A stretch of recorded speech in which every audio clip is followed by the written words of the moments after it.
GTN Radio. Hear the difference.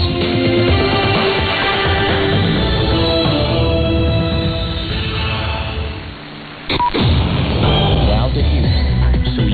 The Ministry of Commerce says China resolutely opposes Japan's export restrictions on 23 types of semiconductor manufacturing equipment, which has an abuse of export control measures.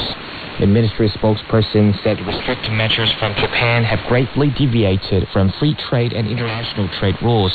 China urges the Japanese side to rectify wrongdoings and safeguard global semiconductor supply chain stability. A forum on the development of Xizang has opened in Beijing to pool wisdoms for further development of the autonomous region in southwest China. The forum brings together officials, experts, and representatives of enterprises and media organizations from home and abroad. The forum focuses on Xizang's new chapter in high-quality development and human rights protection.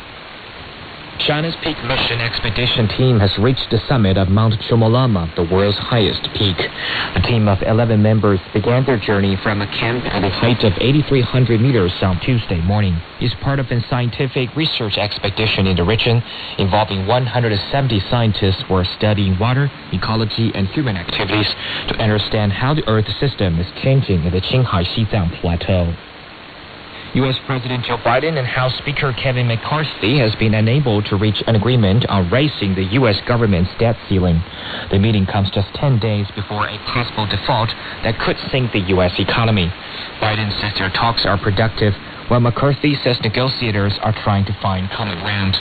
Sean Kellops reports from Washington, D.C. The Speaker says both sides want to make a deal, but he is ruling out more taxes and wants spending cuts for the next fiscal year. Still, McCarthy maintains the talks were productive and says both sides want an agreement despite their broad differences. The White House agreed to limit spending on defense and a host of what it calls critical domestic programs, but Republicans balked at that. They're calling for higher military spending, but demanding overall significant financial cuts. Now, time is critical. Treasury Secretary Janet Yellen earlier said the debt ceiling must be elevated by the end of the week to ensure the United States does not default on its debt.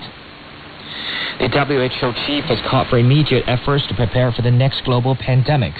Tedros Adhanom Ghebreyesus' remarks come as the 76th World Health Assembly is underway in Geneva.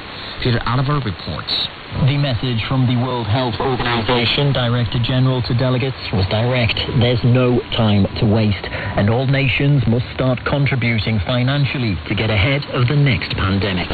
The World Health Assembly brings together nations, large and small, to discuss the world's biggest health challenges, along with getting delegates to commit to previous spending promises. One of the main aims for the WHO from this gathering is to try and get at least some of the text for a future pandemic treaty ironed out. The Sudanese Doctors Union says the number of deaths in the armed clashes in the country has risen to 863. The non-governmental body also says more than 3,500 people are injured due to the clashes between the Sudanese army and the Rapid Support Forces. Nabamo Haydin reports. The three cities that have the greater capital, that it's linked with the confluence of the Nile.